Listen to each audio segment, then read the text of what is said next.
Undofine, night train to the end, running hard and running fast to meet my future and away from my past, taking the gamble that cannot last, night train to the end. Welcome to Frater SH Night Show. I am your host Sir Peter Pendragon, and this is the show about all things weird and strange. We have a very unique lineup for you on this show. We have UFO reports, ghost reports, and classic science fiction pulp stories told from magazines such as Amazing Stories. A book I wish to tell you about is Robert Hunter's Occult Exposed Omnibus. The Occult Omnibus looks at what happened after the events of the Tower of Babel. The Babylonian religion continued on. This book looks at symbology but also there 4 great cults that hide in our religions. Once the reader is familiar with these cults, they will learn about Jesus Christ and how he can save them. You can find this book at www.lulu.com/spotlight/fratersh. The works of Sederingrad Productions. We recommend our Ethiopic Holy Bible Volume 1 that is quite popular and attempts to bring the Book of Enoch back into the Bible's list of books. Also check out the list of links that includes videos made for VidMe, BitChute, DTube, YouTube and more. First a word about Sederingrad Productions and then we will have paranormal news.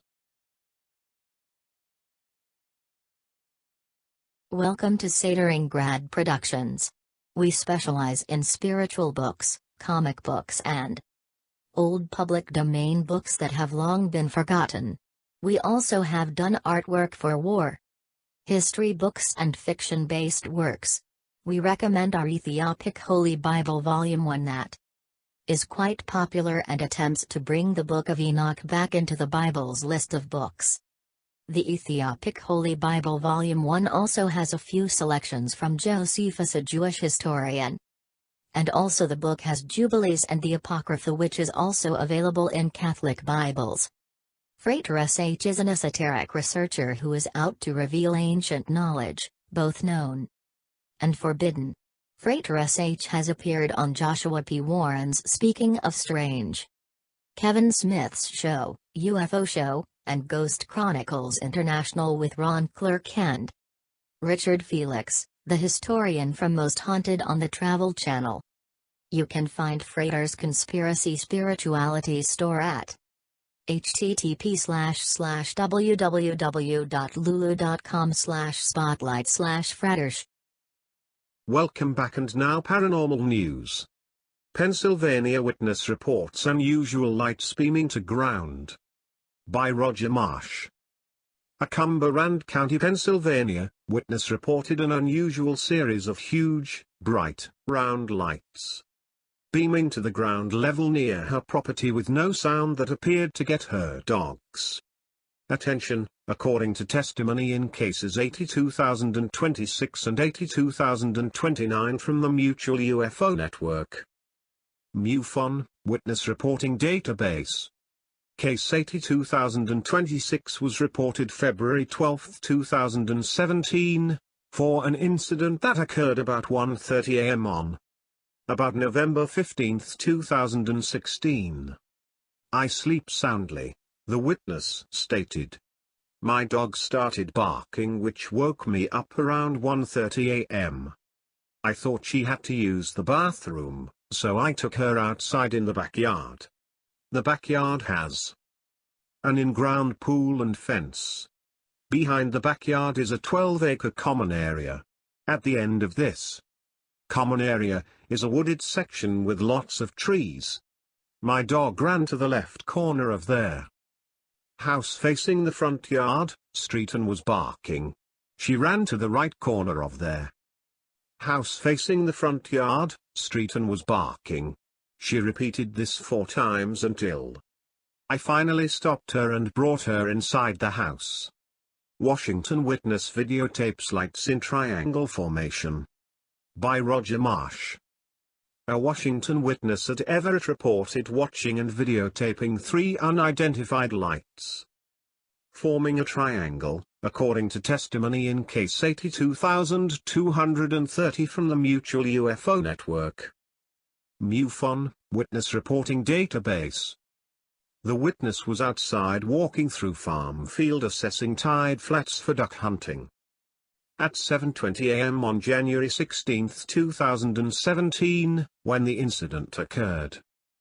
Observed 3 white, blinking lights in triangle formation to the south, presumed them to be aircraft, but not 100% sure, the witness stated. I expected them to break formation, but seems to stay in formation longer than commercial aircraft would. North Carolina witness unsure, UFO or drone? By Roger Marsh. A North Carolina witness at Wake Forest is considering he may have simply shot video of a drone, but was unable to positively identify the object captured last spring, according to testimony. In Case 82061 from the Mutual UFO Network, MUFON, Witness Reporting Database. The witness shot video from his cell phone from the front of his home on a bright, sunny afternoon, about 4:30 p.m. on April 2, 2016. I'm near a lake and river, so I'm used to seeing large birds, like herons, the witness stated. Unless the distance was greater than I thought, I don't think this was a bird. Texas witness watches sphere UFOs disappear. By Roger Marsh.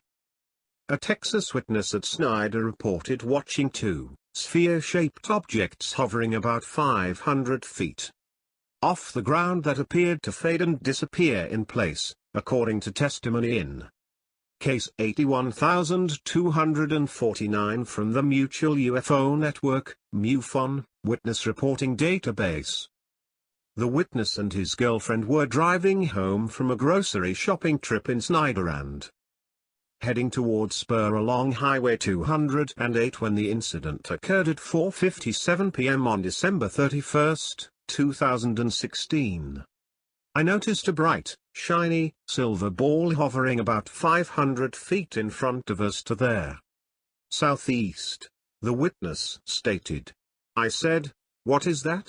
She first thought it was a helicopter because it wasn't moving. That's until it slowly started disappearing and fading away into nothing. Ohio witness describes UFO warfare overhead. By Roger Marsh.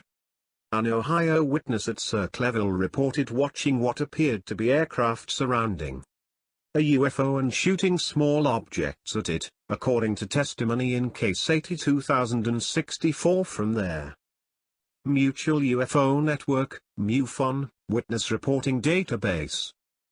The witness and his mother were driving out of Columbus moving south at 9 p.m. on February 13, 2017, when the incident began.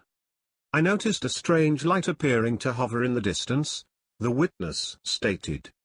It is too big and bright to be a star, yet nothing like a plane. My initial thoughts are, oh my God, I've seen this in videos online. It's a UFO. I take note of it and continue to keep an eye on it for over 30 minutes before I notice some strange activity.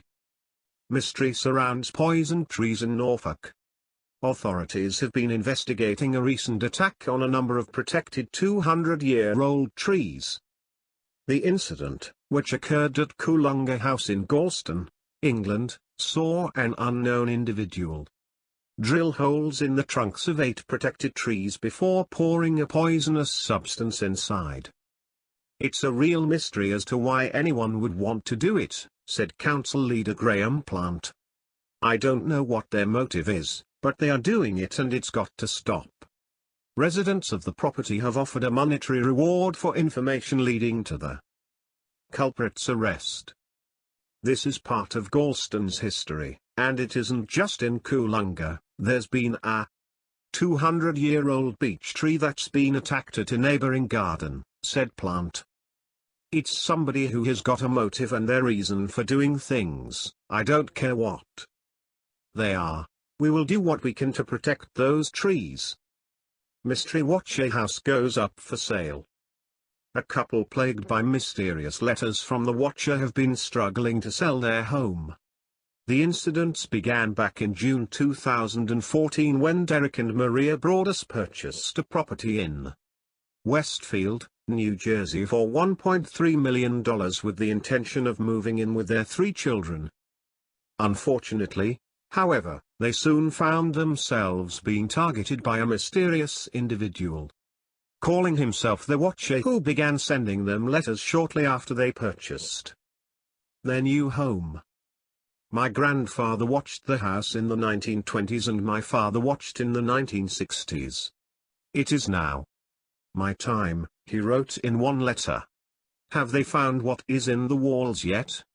In time they will. I am pleased to know your names now and the name of the young blood you have brought to me. Who has the bedrooms facing the street? I'll know as soon as you move in. It will help me to know who is in which bedroom, then I can plan better. The letters scared them so much that they took the decision to sell the house instead of moving in. However, the stigma now attached to the property made finding a buyer impossible. The couple even took the former owners of the house to court on the basis that they had already known about the messages before completing the sale. As things stand now, the property is once again back up on the market. However, the identity of the individual responsible for sending the letters continues to remain a total mystery. Ghost keeps trying to talk to me. This happened to me first when I was cooking, alone in the kitchen. I wasn't thinking of anything in particular when I suddenly hear next to me something in a deep, very raspy voice slowly say, "He." Girl, kinda like it was struggling to say the words, but also in an acknowledgement sort of way. It was a male's voice. Immediately my arms got goosebumps and I walked out there kitchen because I was obviously scared. Later on continued cooking and nothing else happened, thankfully. 2 days later, as I was serving dinner once again, I was all alone in the kitchen and I hear to the side of me a male voice say he. It didn't sound like the first voice. It was whispery sounding, but not deep and raspy like before, still clear enough for me to hear. I looked over at where I heard the voice, again got goosebumps and left the kitchen. I did go back, about 3 minutes later, and said aloud something like, "Can you please go, you're making me feel uncomfortable," in a stern voice. Almost a month later, I happened to be completely alone in the house. I had my dogs in their kitchen with me while I cooked. I was going into my room to grab my phone to listen to music when I cooked. I was passing by my bathroom, which is narrow, long and dark, which is right next to my room, and suddenly I hear the same whispery, yet clear male voice say, he. Not sure if it was in the hallway or right next to me while I was passing by the bathroom.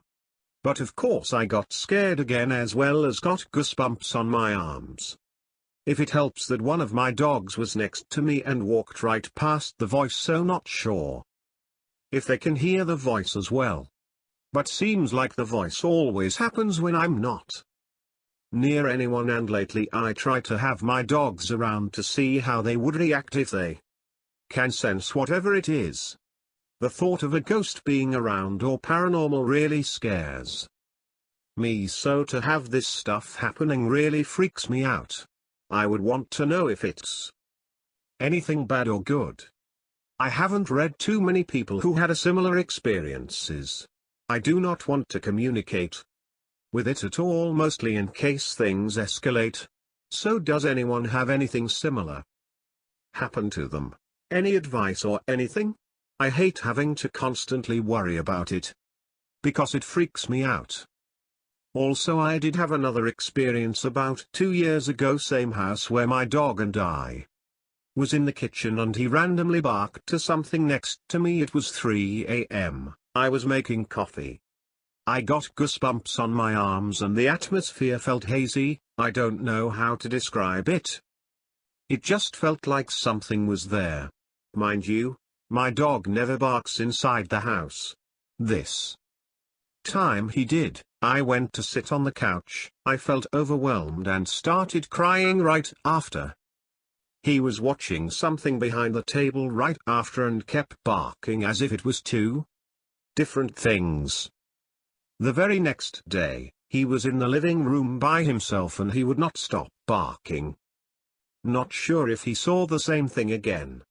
This happened before the voices, and since then I sometimes feel like there's something with me in the kitchen to the point where I see stuff out of the corner of my eyes, to me having to leave the room because I feel uncomfortable and the atmosphere feels as if time slowed down. I really don't know how to describe this certain feeling that I get, but also my skin feels prickly as well.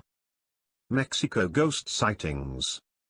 One time my cousin Pancho and I were fishing at a local resaca. We saw a lady walking on the water. As she got closer we ran to the closest house and told them to call the police. The old lady that lived there told us a story. She said many years ago in the past there was a lady that was murdered and thrown in the resaca. Her soul is not at rest. When I told my mum that if she ever seen a ghost, she said about 4 or 5 times, and I'm going to tell you one. She was about 7 years old when her mum and her 2 sisters were going to buy milk late. Around 8 p.m. she said she was walking in front with her baby sister and her other sister was walking all the way on the back with her mum. Then she said she looked on her left and saw a little girl with a white dress inside a laundry mat, and that little girl said "help me" in Spanish, and that she told her mom that a little girl wanted help, so her mother ran as fast as she could, and when she looked at the little girl, my mom's mom said "that's not a little girl, that's the devil." My mom told me that she had dark red eyes and some blood on her hands, and my mum's mom said "we have to go now." My mum's mom did run, but my mom just couldn't move, and she had her baby sister with her in her hands and just looked at her, and my mum's mum had to go back and get my mum and my mum's baby sister, and they just ran. And now a classic pulp story. Chapter 21. Winter Quarters. The habitation that had now revealed itself, well lighted and thoroughly warm, was indeed marvel house. Not only would it afford ample accommodation for Hector Servadac and his subjects, as Ben Zoof delighted to call them, but it would provide shelter for the 2 horses, and for a considerable number of domestic animals. This enormous cavern was neither more or less than the common junction of nearly 20 tunnels, similar to that which had been traversed by the explorers, forming ramifications in the solid rock, and the pores, as it were, by which the internal heat exuded from the heart of the mountain. Here, as long as the volcano retained its activity, every living creature on the new asteroid might brave their most rigorous of climates, and as Count Timashkv J. Ustli remarked, since it was the only burning mountain they had sighted, it was most probably the sole outlet for Gallia's subterranean fires, and consequently the eruption might continue unchanged for ages to come. But not today, not an hour was to be lost now. The steam launch returned to Gorby Island, and preparations were forthwith taken in hand for conveying man and beast, corn and fodder, across to their volcanic headland.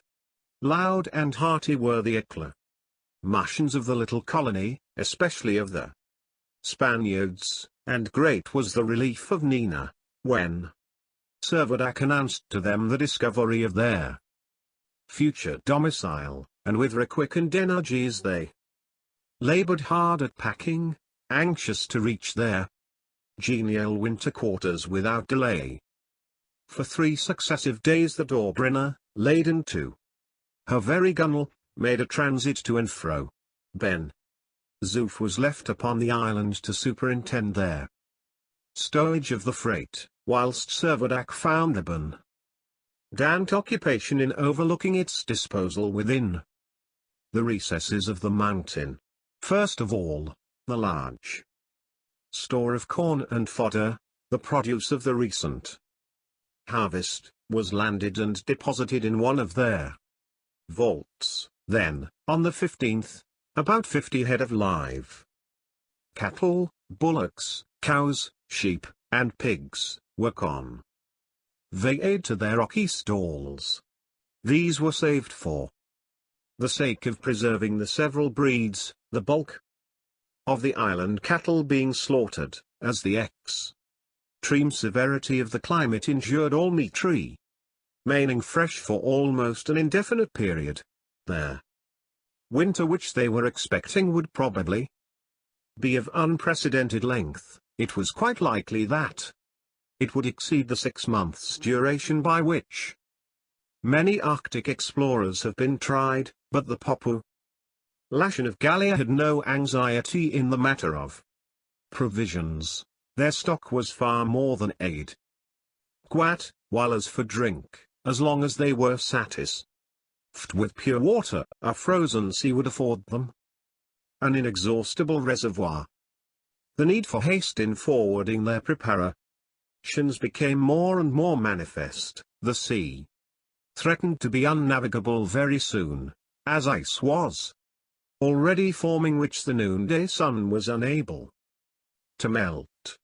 And if haste were necessary, so also were care, ingenuity, and forethought. It was indispensable that the space at their command should be properly utilized, and yet that the several portions of the store should all be readily accessible. On further investigation, an unexpected number of galleries was discovered, so that, in fact, their interior of the mountain was like a vast beehive, perforated with innumerable cells, and incomplete. Meant to the little Italian, it was unanimously voted by the colony that their new home should be called Nina's Hive. The first care of Captain Servadac was to ascertain how he could make the best possible use of the heat which nature had provided for them so opportunely and with so lavish a hand, by opening fresh vents in the solid rock, which by the action of the heat was here capable of fissure. The stream of burning lava was diverted into several new channels, where it could be available for daily use, and thus Michel, the Dobryna's cook, was furnished with an admirable kitchen, provided with a permanent stove, where he was duly installed with all high culinary apparatus. What a saving of expense it would be! 48. Amazing stories.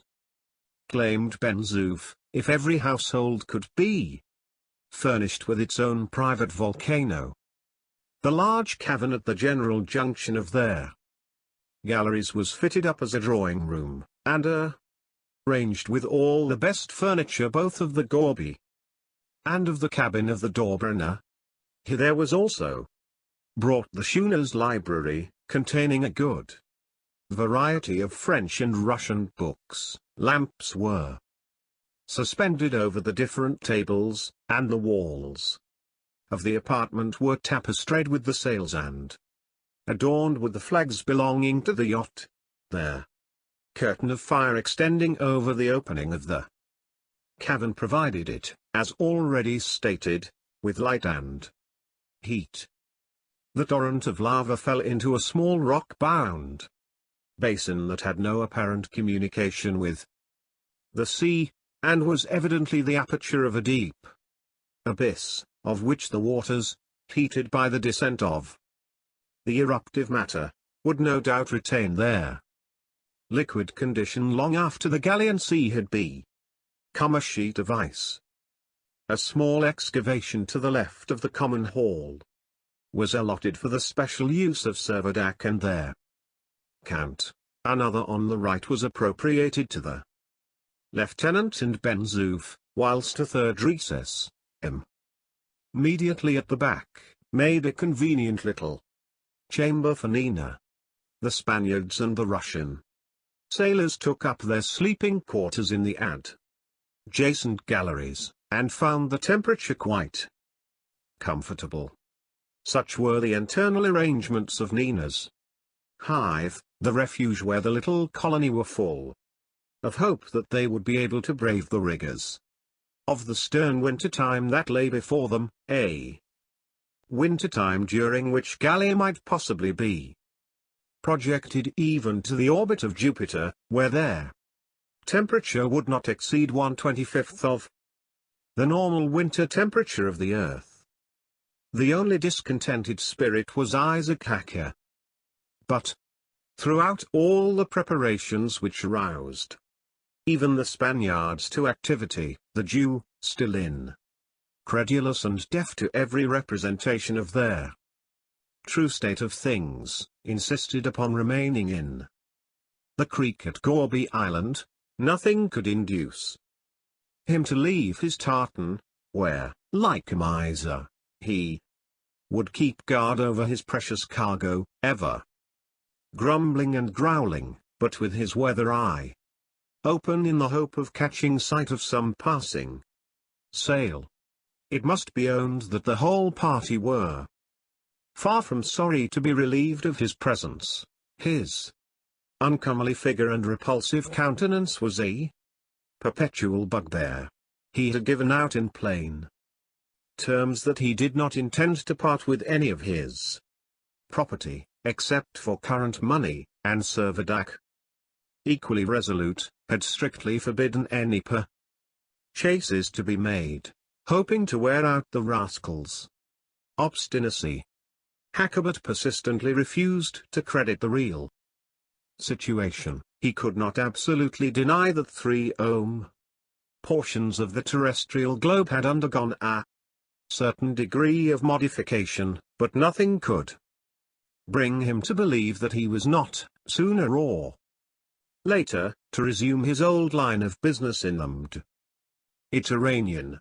With his wonted distrust of all with whom he came in contact, he regarded every argument that was urged upon him only as evidence of a plot that had been devised to deprive him of his goods, repudiating, as he did utterly, the hypothesis that a fragmented dome detached from the earth. He scanned the horizon for hours together with an old telescope, the case of which had been patched up till it looked like a rusty stovepipe, hoping to descry the passing trade with which he might effect some bartering upon advantageous terms.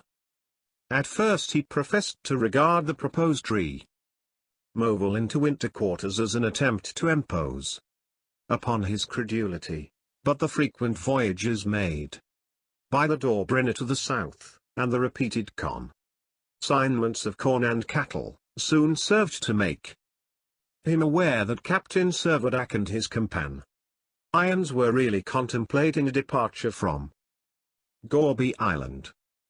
The movement set him thinking. What, he began to ask himself, what if all that was told him was true? What if this sea was no longer there? Mediterranean? What if he should never again behold his German fatherland? What if his marks for business were gone forever? A vague idea of ruin began to take possession of his mind. He must yield to necessity, he must do the best he could. As the result of his cogitations, Hacker suddenly left his tartan and made a visit to their shore. At length he endeavored to mingle with the busy group, who were hurrying on their preparations, but his advances were only met by jeers and scorn, and, ridiculed by all the rest, he was fain to turn his attention to Ben-Zoof, to whom he of fired a few pinches of tobacco. "No, old Zebulon," said Ben-Zoof, steadily refusing the gift, "it is against orders to take any thing from you. Keep your cargo to yourself, eat and drink it all if you can, we are not to touch it." Finding the subordinates incorruptible, Isaac determined to go to the fountainhead.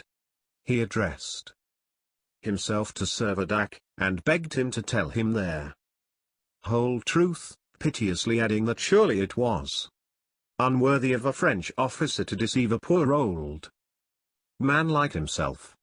"Tell you the truth, man," cried Servadac. "Confound it, I have told you the truth 20 times.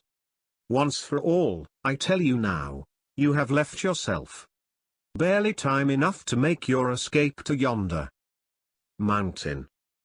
"God and Mahomet have mercy on me," muttered the Jew, whose creed frequently assumed a very ambiguous character. "I will tell you what," continued the captain.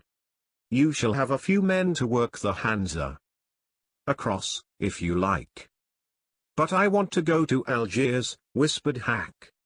"But how often am I to tell you that Algiers is no longer in existence? Only say yes or no. Are you coming with us into winter quarters? God of Israel, what is to become of all my property?" "But, mind you," continued the captain, not heeding the interruption, "if you do not choose voluntarily to come with us, I shall have the Hansa, by my orders, removed to a place of safety. I am not going to let your cursed obstinacy incur the risk of losing your cargo altogether. Merciful heaven! I shall be ruined," moaned Isaac, in despair. "You are going the right way to ruin yourself. And it would serve you right to leave you to your own devices. But be off. I have no more to say.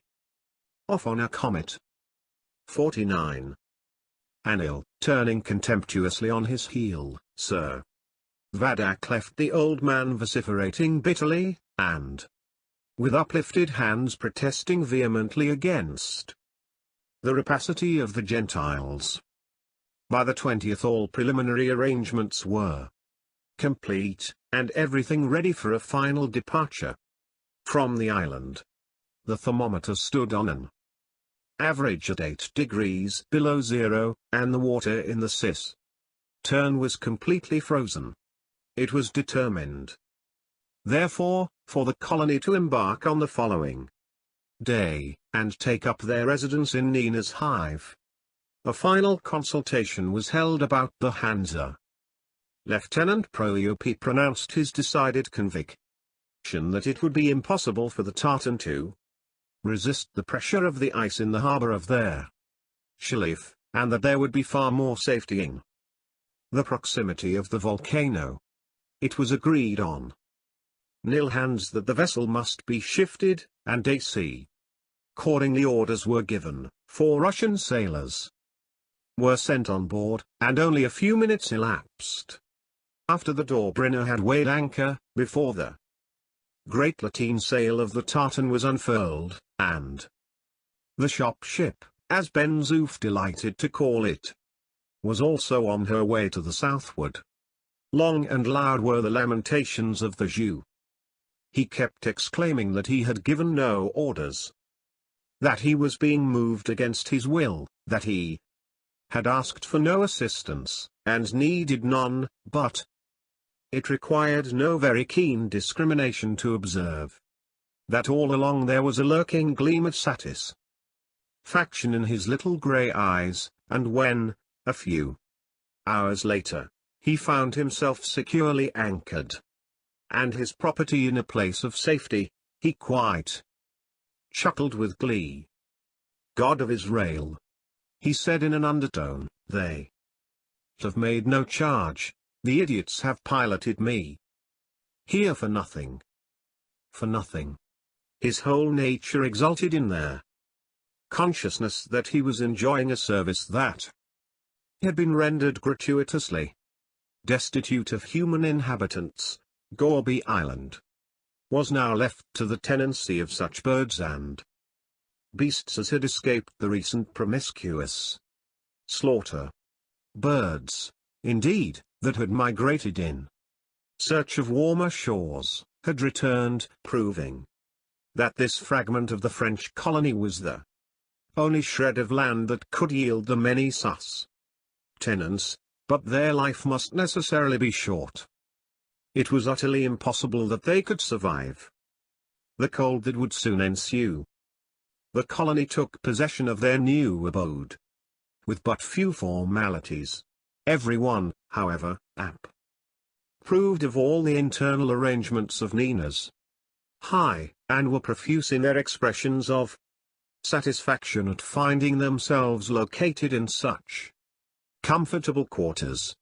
The only malcontent was Hackabut. He had no share in the general enthusiasm, refused even to enter or inspect any of their galleries, and insisted on remaining on board his tartan. "He is afraid," said Ben Zoof, "that he will have to pay for his lodgings. But wait a bit, we shall see how he stands the cold out there. The frost, no doubt, will drive the old fox out of his hole." Towards evening the pots were set boiling, and a bountiful supper, to which all were invited, was spread in the central hall. The stores of the Dob Rhina contained some excellent wine, some of which was broached to do honor to the occasion. The health of the Governor-General was drunk, as well as the toast "Success to his council," to which Ben Zoof was called upon to return thanks. The entertainment passed off merrily. The Spaniards were in the best of spirits. One of them played the guitar, another the castanets, and the rest joined in a ring in chorus.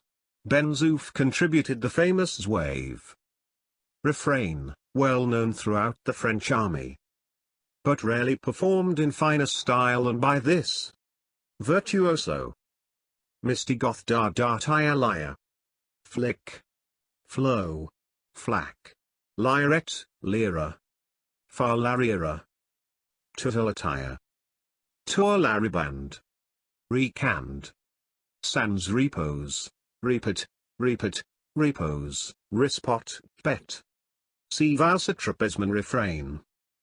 Famuax Valset and S. The concert was succeeded by a ball, unquestionably the first that had ever taken place in Gallia. The Russian sailors exhibited some of their national dances, which gained considerable applause, even though they followed upon the marvelous fandangos of the Spaniards. Ben Zoof, in his turn, danced to Pas Yule, often performed in the Élysée, Montmartre, with an elegance and vigor that earned many compliments from Negrete.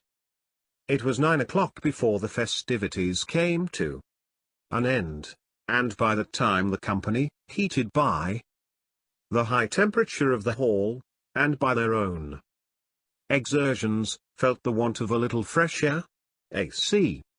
Accordingly the greater portion of the party, escorted by Ben Zoof, made their way into one of the adjacent galleries that led to the shore.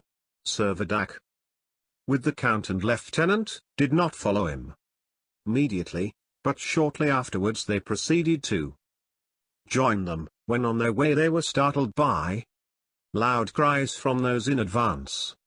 Their first impression was that they were cries of distress, and they were greatly relieved to find that they were shouts of delight, which the dryness and purity of the atmosphere caused to re-echo like a volley of musketry. Reaching the mouth of the gallery, they found the entire group pointing with eager interest to their sky. "Well, Ben Zoof," asked the captain, "what's the matter now?" "Oh, Your Excellency, ejaculated the orderly. Look there. Look there. The moon. The moons. Come back. And, sure enough, what was apparently the moon was rising above the mists of evening. That was our show, and thank you all at VidMe. Thanks to Frater S. Agent God.